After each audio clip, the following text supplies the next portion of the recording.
Hello, this is a course intro video for Smalley's Math 2415 course for the fall 22 semester.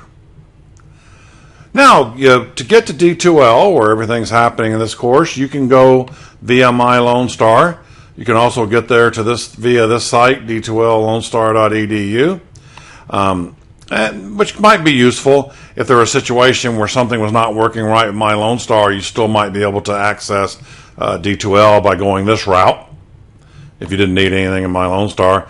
Like the secure login, I believe, is going to be for My Lone Star. But down here at the bottom, they have this alternate login, which will take you straight to D2L. You don't have to go into My Lone Star and choose it from there. Not that it's that difficult, but still nice not having to worry about it. Of course, I'm guessing you don't have this many calculus courses on your schedule here, but so here we are.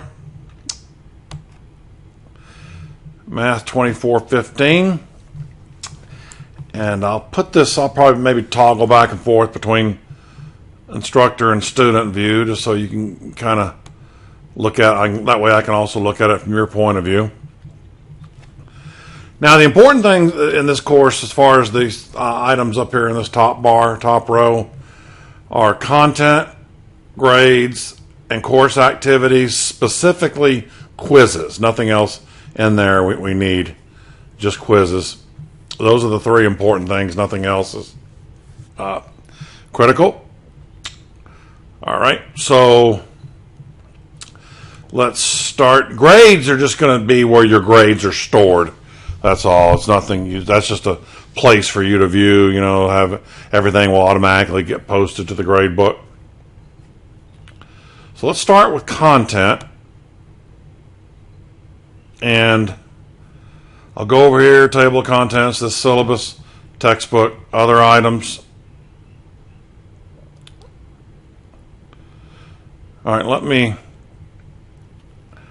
I'm hoping at the time I'm recording this, nobody's watching this video because this is the old one. So I think I will go ahead and delete it real quick. Let me pause the video and I'll get rid of that. And then it'll come back again with the new video that's posted. All right, and now I'm back. I got rid of that course intro video, but like I said, when this new one is posted, you'll see a course intro video link there. Let's see. And all right, well, let's jump in here and take a look at syllabus. Kind of just hit the highlights. Syllabus will be there all semester. I just kind of hit a thing, but most of the stuff, I'm not going to read this verbatim and bore you to death with this. But let's hit some of the highlights. I'm going to go ahead and download this, and you can obviously download any of my PDF files. Download the PDF, so I think I can get a better look at it better this way. Yeah, I can see it better instead of viewing it through that smaller window. Beautiful. Okay, my name's Smalley. I'm going to have this. I'll give you I'm not going to have it this Wednesday. I'll announce that in Blackboard, so D2L. That'll be some sort of weekly spot where I just host an online office hour period. But anytime I'm not, I may reschedule it for different days based on whatever's going on.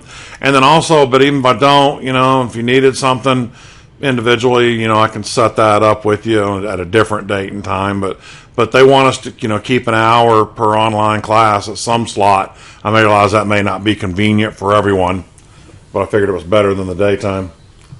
So I'll, and we'll talk more about that later or whatever, but it'd probably be some sort of Zoom office thing that I'll have or something that you can go to.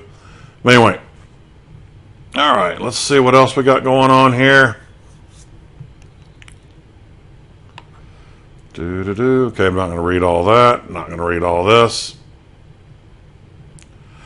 This is the official textbook, but if you're using some other textbook that you like, go right ahead and stay with that. There's nothing that's going to be specifically required out of this book. But any calculus book, as long as it's, and I'm going to show you another option here in a minute. but it just has to have multivariable calculus in it. That's one thing how you know. If, sometimes books that just say calculus, like this one, will cover them all. But if a book says calculus single variable, that only goes through Cal 2. Cal 3 has to be a multivariable. It doesn't have to say multivariable, but single variable. They make multivariables as their own textbooks, but yeah, it just has to contain, if it's single variable, it will not contain the information that we need for this course. But you don't have to have that book. WebAssign or MyMathLab is not required for this course. All right, what do we got here? Day of record, 9/12/22.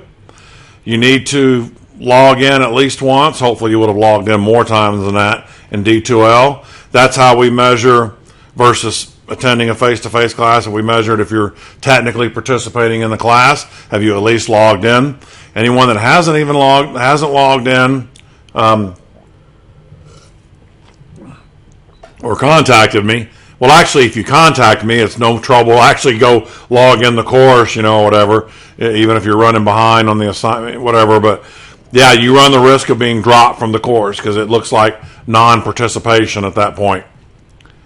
So, in fact, if you're in there and watching this video, you're logged. That will count because I would see that because we were able to track number of times you've logged in. So, watching this video will qualify. There's a drop date, 11/14. Bunch of stuff here. Department chair, dean of instruction. Now, how do we get a grade in this class? That's an excellent question. We have something called the homework average, 3 unit exams, and the final exam. Now, if you've taken me before and used to what I normally do, you might be looking at this and be a little concerned. He may have changed things a bit on me here. Actually, if you've had me for these calculus classes before, this homework average is what I used to call, up until now, even last summer, they were called the quizzes. They're the same thing, and they work the exact same way, so you can breathe a sigh of relief there. Nothing's changing other than their name. I've been wanting to change them to homework for years and just finally got around to doing it because they're really more like homework. You'll see here when I get, well, if you're familiar with me, then you'll know what I'm talking about. But obviously, even if you're new, that's fine. You'll see how they work. They seem more like homework anyway than they do quizzes. So I thought that was a better name for them. Anyway, this class, we only have 8 of them, and there were 10 in my other calculus classes. 8 of these graded homework assignments, formerly known as quizzes. The lowest 3 will be dropped, and the best 5 will be averaged to form a homework average, which is 25% of the grade. There are 3 unit exams that weigh at 25% each, and the final exam will be 25% each. Well, if you add all that up, it adds up to 125%. So what's going to happen here? Well, what's going to happen is right here, number 3, is 3 exams and the homework average. They're all equally weighted. The lowest of those scores will be dropped, whichever is your lowest. It could be an exam, which it usually is for most people, or it could be the homework average. That doesn't have to. For most people, well over 95% of my calculus students, easily well over 95%, the homework average is likely going to count because it can offset a low test grade. Now, obviously, if somebody made hundreds in all 3 exams and their homework average was 92, that would be dropped. So, but one thing is to be careful on the wording here. So there's 4 items, 1, 2, 3, 4. Exam 1, 2, 3, homework average, the lowest of those 4 is dropped. So if someone asked me, hey, Professor Smalley, do you drop the lowest exam? I never like to answer that directly because I answer it with this same statement, because that's what the accurate statement is, what I'm saying right here. is because if you say, you can't say yes because I have to clarify, but your homework average has to count. Because I don't want someone to assume that they can not do the homework and then also drop an exam. That is not true. But if your homework average is going to count, you can drop your lowest exam. You can not take an exam. That's not uncommon. People do that all the time. That's fine too. You know, if you make too high scores on the first, couple of exams, and then you've got a strong homework average going, you can choose not to take that last exam. That's fine. And that would be the one that was dropped. So so it's not the phrasing, the lowest exam is dropped. But that's what will likely happen because of the homework average. So if you are not clear on that, please let me know. I'll be happy to go over it with you again. I don't usually have too many problems with that or whatever, but I just, will not respond directly to the lowest test being dropped. I will explain this all again. So, all righty. You're in Calculus 3. I don't think you'll have any problem figuring that out. What do we got here? Da-da-da-da. Now I'll show you when I get back to D12 in a minute. Yeah, homework assignments, those are actually graded assignments. But then I also have some optional practice homework. And notice I have there in bold and italic. Nothing from the practice problem list, nothing is required to be turned in for a grade. It's strictly for your practice. And you may also obviously ask me questions about them, sure. But only the homework assignments are the ones that are going to be graded. And I'll show you those here shortly. The exams are going to be multiple choice. Let's see. All right, I'll need to read. This calendar, this is just, they wanted us to do this a couple years ago. I think it's a good idea. It just has the weekly dates, but notice there's no due dates here. They will all be in D2L. I don't want to put any due dates here. It's just sort of a guideline to help you pace yourself through the course. You don't have to do exactly, the first week, you might get ahead of this a little bit and go, hey, I got these 3 done pretty quick. Maybe I'll throw another section in there, that sort of thing. Yeah, so it's just, they wanted us to do this to help pace students, and I hope it helps people, but it's not anything that, it's critical that, you can only do that stuff that week, and obviously you can work ahead in this course, because you'll see when I show you the due dates in D2L, so. All right, so just a little basic guideline there. All right, I don't need to read the rest of this, but you might want to.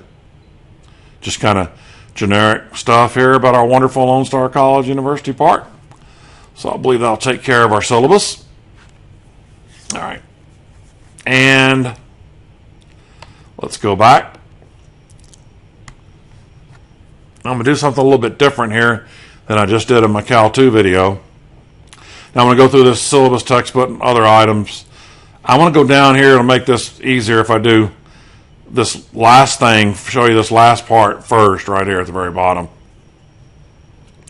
And if you've taken me before, you know exactly what that's going to be. Like I said, any textbook, no assignments. Those homework assignments you're going to see here in a minute, they are PDF files with the problems already on them. They're not, so you don't have to get them from a book. So that's why any book's required. But here's a PDF of an old textbook. Real old version of a Larson textbook. Larson 9th edition. I'm not going to download this to PDF because it's a big file. But there's what it is. That other resources is this book. All right. So that's very useful.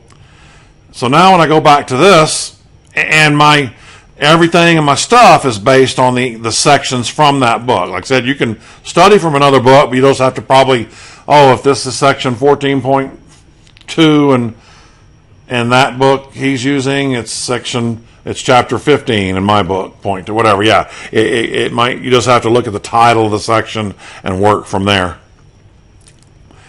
Now this is just a list of, I have these problems. I don't do this for every exam, just the final. makes it easier to study. Now, this doesn't give you the questions for the final. It gives you this description of the question with no numbers or anything being asked or whatever. So, yeah, and on the right, it tells you that that's the section from that PDF book I just showed you. So here's one that says, use a double integral in polar coordinates to find the volume of a solid inside a hemisphere, outside a cylinder.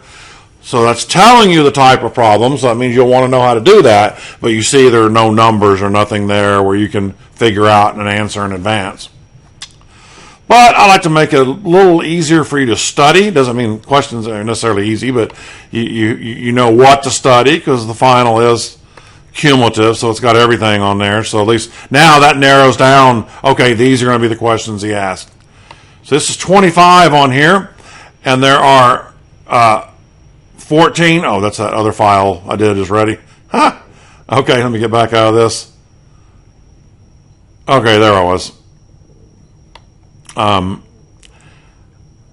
forgot what I was saying. Anyway, it's 25 here, and there'll be 20 on each of the. I'll announce that in D2L, but there'll be 20 questions on the other 3 exams, and then 25 on this one. All right, let's go back here. And list of problems. And here's what I was talking about. These aren't your homework assignments. I'm going to show you that here in a minute. This is that practice problem list I was telling you about. Strictly optional. Do them, don't do them. It's just I want to have that available for you so you can practice as much as you want, but then also have, graded, what we call the graded homework assignments for you to get a grade from. But obviously this would be a far bit too much, I think, to have you do this much homework as a grade. But hey, more practice in math, the better. So you just kind of use that to whatever helps you learn the best. I can't honestly say I expect you to do every one of those, but obviously I'll just say as many as you can do. Now, it could be based on certain sections. Some of the sections at the beginning aren't real difficult, but you might, it's where you're having challenges, you might want to try a few more of them. If you're doing pretty well in a particular section, you might think, no, I'll just do the homework graded assignment, not worry about that. But that's up to you. Practice problem, a bunch of formulas. Talk more about that later if we need it. How to enter a D2L quiz, I'll show you that. As far as it's not provided with exams, you can actually use this. Now, I'll say this, I'll make an official announcement at some point. The first 3 exams are going to be unproctored, but it is possible that I might want the final exam proctored, and I'll let you know early enough here via testing center or other means. I'll let you know what the options will be, because I know a lot of you are used to not having proctored exams, but we are trying, as a college, we're trying to get back to that. That's COVID messed everything up, because that's exactly the way I taught my classes pre-COVID. We had proctored exams, but I'll talk more about that later. Reviewing quiz and exam submissions. I'm going to show you how to do this, but just try to, if you can remember, this file is always here for your reference.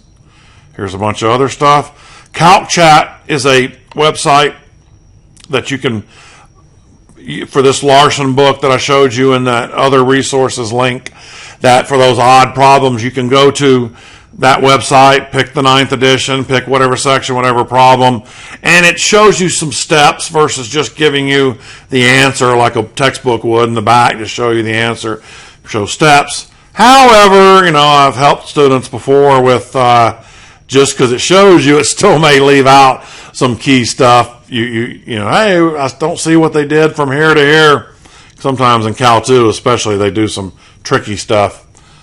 But just because it shows you those steps doesn't mean you might still have a question. But it's still better than just the answer itself. And we've talked about other resources. I have the Khan Academy here. I have my own lecture videos, which I'll show you here in a minute. But I just put the Khan Academy link. And so obviously feel free to use any sources you want here. All right, clears this folder out. Let's go over here to lecture notes. Let's see what we got going on here. Got all my notes organized by exams.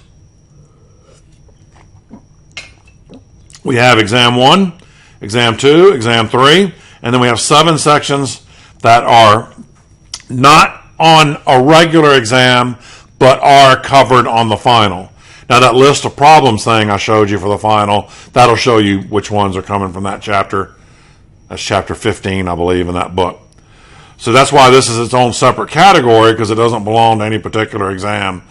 So you got stuff, here's what, this shows you what's going to be on exam, everything, all the notes for exam 1, exam 2. So you know what's going to be on exam 2. You got exam 3. So that'll be the end of exam 3, but these, we still need to study those, this little portion, because it's going to be on the final. It's not its own test or anything. And I got some Cal 1 and Cal 2 notes, you can look at it if you want to, pre-Cal notes. I don't know if you'll need any of that, but you never know. You might need to refer to something calculus related from Cal 1 and Cal 2 to take a look at something there. So those are there for you to refer to. Lecture videos. So each section has me doing a video, going over the notes, going through the notes. So obviously you have that as a resource for you. So same thing. Exam 1, Exam 2, Exam 3, and the vector fields. So we got these videos. Homework assignments. And so these homework assignments are PDF files. As I said before, they're not book dependent. There are 8 of them. Each one of them has 10 problems. So what you do is click on that, and of course you can download the PDF, and you don't have to print it, obviously, if you don't want to, but you want to keep a notebook or keep record of the problems you're working on and what the answers are. Now, one thing I want to mention, when you work these, if you print it and write on there and circle the answer, that might be better. But one thing that's very important with this is, I don't know why it does this, but I'll show you when I get to the quizzes here in a minute. Now, it can't change any of the numbers, but sometimes it scrambles the order of the problems. So don't work this quiz and don't just write, A, B, A, C, B, blah, blah, blah, and write them down and assume they're going to be the answers when you enter them in the quiz. It's better if you probably print this out, or if you just write the answer. If you thought A was the answer here, write what A is. Carefully write what A is. So then if it happened to be answer, if you thought this was the right answer, negative 26 over 5, comma, negative 41 over 5, and on the quiz it was answer choice C and not A, you pick answer choice C. You pick whatever the correct value of the answer is. I don't know why it does that. I don't try to do that on purpose to you. So so just don't do that. Just don't write the letters down. Make sure you have the values with it.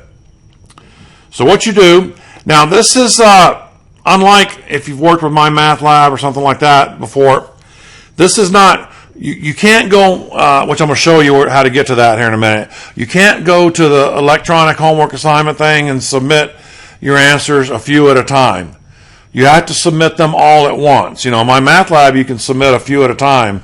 Here, you got to do them all at once. Submit them all at once. Let me clarify that. You can work on this paper file a little at a time. You might sit there and, okay, I want to knock out about 4 or 5 of these.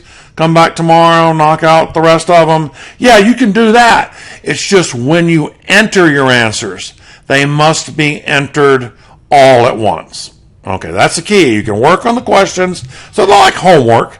Work on them, get all your 10 answers, and then you'll submit your answers. So we come over here. So there's all 8 of those files, all those PDF files. They're right there. Now, to do this also is the same way you'll do exams. Under course activities, quizzes. This is where you'll submit the homework and the exams. Okay, so I'm not actually gonna walk through this here, but you go. I'm gonna click on this. So to bring it up, you click on this, and then when you're ready to enter them, you see they all have due dates. Everything can be submitted early, but everything has a due date. So theoretically, the course could be finished a little bit early if you wanted to. Keep in mind, I can't enter your grades till probably around the last week till they make the grade roster available, but I had students in my summer classes in the second summer term that finished a little early, and mainly for transfer credit issues and a prerequisite to another course. How quick could they get their grade? And I said, well, I'd be happy to do it, but I can't do it until the course roster, which is, I think it came up about the Monday or so of the last week. So once that came up, I was able to enter letter grades in, but I can't just, if you finish the course in a month, which, probably not a good idea, but I can't enter your course grade at that time. I can't do it, until that. I'm only limited until the system releases the grade roster. I'd have nowhere to enter your grade. So I just want to mention that to you. But anyway, so you click on this, you start quiz, you got 1 hour. So basically, keep in mind 1 hour is not that time to work the problems like it will be for an exam. You're going to have more than 1 hour. But the time limit on an exam is going to be, to work the exam, because you'll be working that in real time. You won't have the questions in advance. This is just 1 hour to submit your answer, which should take you 5 minutes. But obviously, just be a little careful. Go slow enough. You won't need an hour, but go slow enough to, just like I was saying, watching for reversed answer orders, if they're out of order, just to be careful that you mark the right answer. So you see this has a deadline. So now, what you want to do, let's say for a particular quiz, you're trying to beat the deadline, you had 9 out of 10 of them answered. Well, get in there before that deadline, and if you've got a guess on something, just bubble an answer. Obviously, I'm not recommending that you use guessing as a method of success.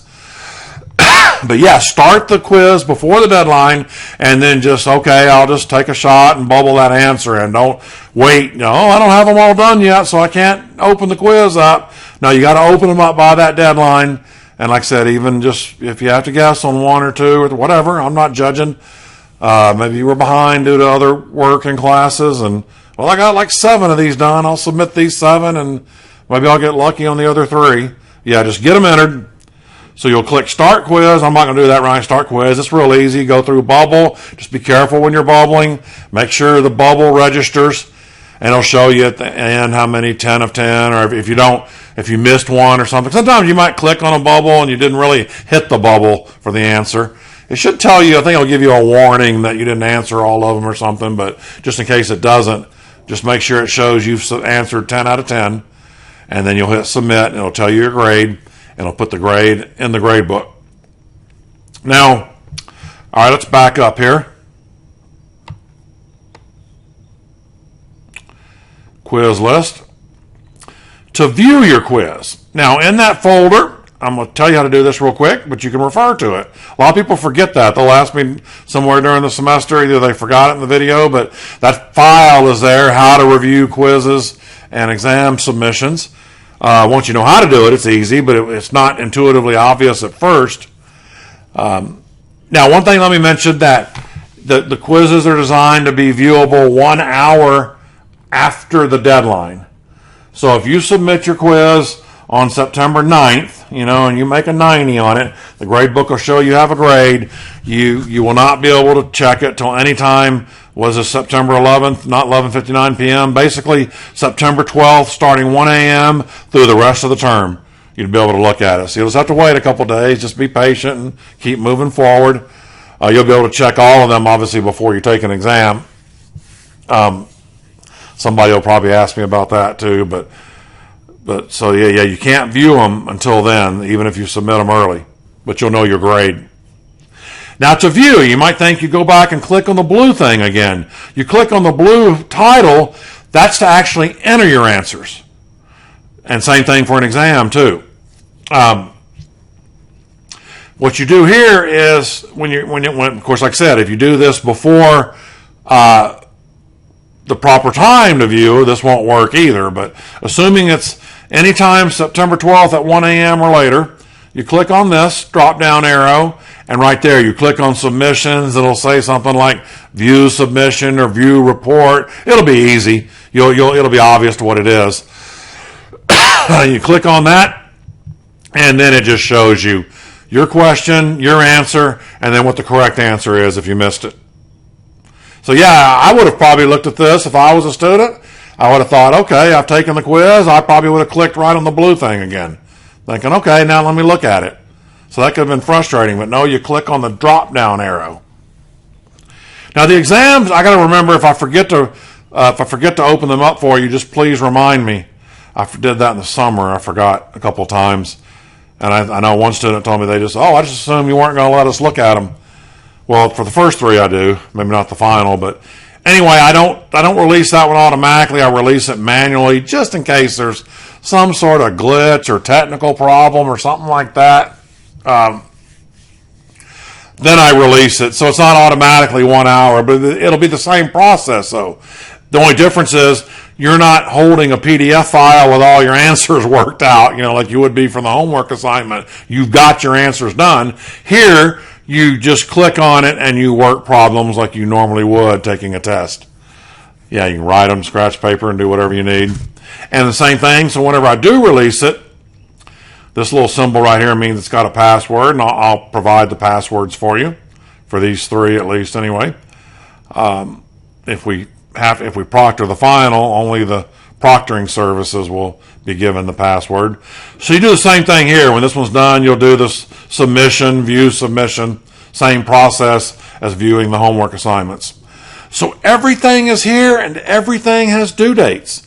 Now there's no mystery. You can see that. Everything is there.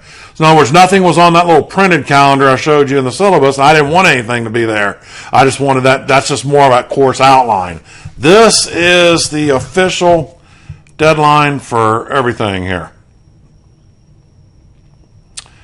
And you can always work. Keep in mind, these are deadlines. Deadlines meaning you don't have to wait till that last day. You can do anything early if you want to. You can submit anything early. Any assignment can be any quiz, any final, or any final. There's only one final. Sometimes people go, "Can I take the final early?" And absolutely.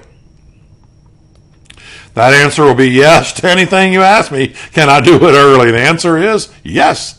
You see everything. Well, obviously, I didn't bother to update the starting date. That doesn't matter because even if it's backdated, it means it's still already open. So it doesn't. I don't have to move that. It's just the ending date. I have to make sure I change every semester. Yeah, I finally realized that. Why change the starting date? It doesn't matter because it'll already, as long as the starting date's before the semester, it'll be opened now. So so everything is now. It's all technically available to you. But like I said, don't start a homework assignment until you're ready to submit all your answers. So like I said, those are all your deadlines. So hopefully nothing's confusing in there. If it is, please ask. I'm here to help. All right. I hope I'm just trying to make this clear as possible, but you still may have questions. And I think there's only one more thing I need to look at here if I did this correctly. We got quizzes and exams. Wait, what did that?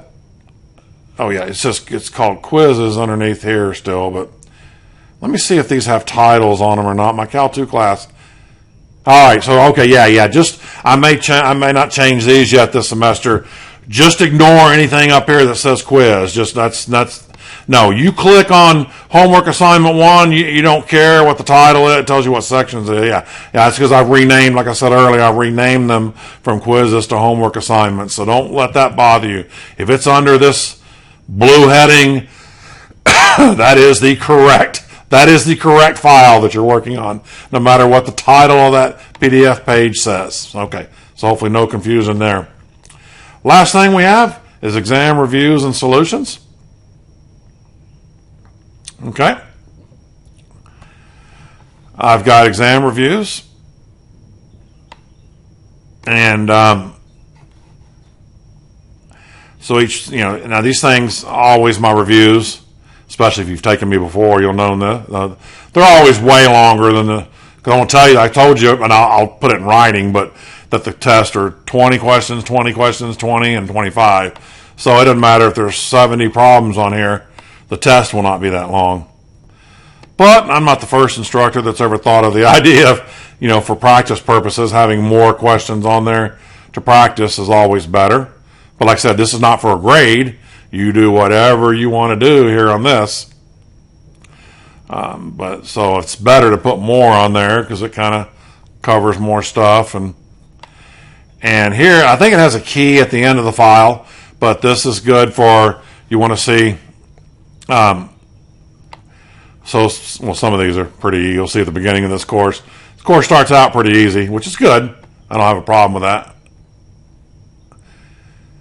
And I'm sure if you talk to a lot of people that have been through calculus, a lot of them, it gets interesting later on, but overall, a lot of students, it's not uncommon for students to say they thought Cal 2 was harder than Cal 3, and you can have any opinion you want, but I have heard that from students whose opinion, in this case, is more relevant than mine because they're taking the course. Well, I took these courses 100 years ago myself, and yeah, I would agree with that. But that's okay, that doesn't matter. But anyway, so irrelevant. And so that was just my worked out solution, so you can see how I did it. So then on top of that, it looks like I have some of them grouped by whatever I did here. I don't know. Anyway, click, I have more. Okay, this one I have more. Maybe I ought to consolidate these files one semester, one day, but I'm not going to worry about changing that all around right now. But so I got them all the way for the final. But like I said, the final sample problems has more stuff in it, and it probably has stuff that's not even on the final because I had that list of problems in that first folder we looked at where the syllabus was, shows you. Because that way, by having the review like this, I could change something off that list, and then as long as it's represented on this sample thing, I'm covered. So that way. So there'll be sample. Don't feel like you need to do all of these sample problems for the final. You only want to worry about the ones that are relevant to what I put on that list of 25 problems. So there'll be stuff on here that was covered in class that we did, no surprises, but if they're not on that list of 25 problems, they actually just won't be on the final. And over here, video solutions, what we have here is those written solutions I just showed you, those written solutions then we have video of me explaining them. Because it's possible, when I write something out for a problem, I don't know, maybe I left something out that didn't click. They weren't, well, okay, what happened there? Or what did he do? Or this, that, and the other. You can go to these videos, you see I have them blocked up. And obviously it's a YouTube video. You can just fast forward to wherever you want to go. You don't have to watch the whole thing to get to whatever you need. But maybe there was something in the handwritten thing that if you hear me say it, that might go, oh, okay, that's what happened there, or whatever. So yeah, that's an extra resource for you other than just the written solution. But yeah, a lot of times you might be just fine with the written solution, and that's good. But then there might be a problem or two. So I don't want necessarily, like obviously I would watch my video lectures. That'll be the best way to learn the material, along with the notes. But this, I don't necessarily, in other words, I don't think you need to necessarily just watch these entire files. I mean, if you want to, that's a video, watch this entire YouTube video. If you want to, that's great. That's terrific, but you can just handpick what you want to look at out of here based on things you're stuck on or whatever. So, and I think I've pretty much covered everything I want to cover here. So you'll be seeing more announcements from me. So always be checking in on D2L regularly, even if if you got ahead and maybe you're not working on the course for a few days because maybe you're studying for a physics test or something. But at least just kind of check in for announcements and stuff like that, and then you see what I've taught. So I'll be putting all kinds of announcements for you, letting you know what's going on. And I think we're going to have a terrific semester here. I'm really looking forward to it. And yeah, don't be afraid to contact me with questions. I'm here to help. And thank you very much.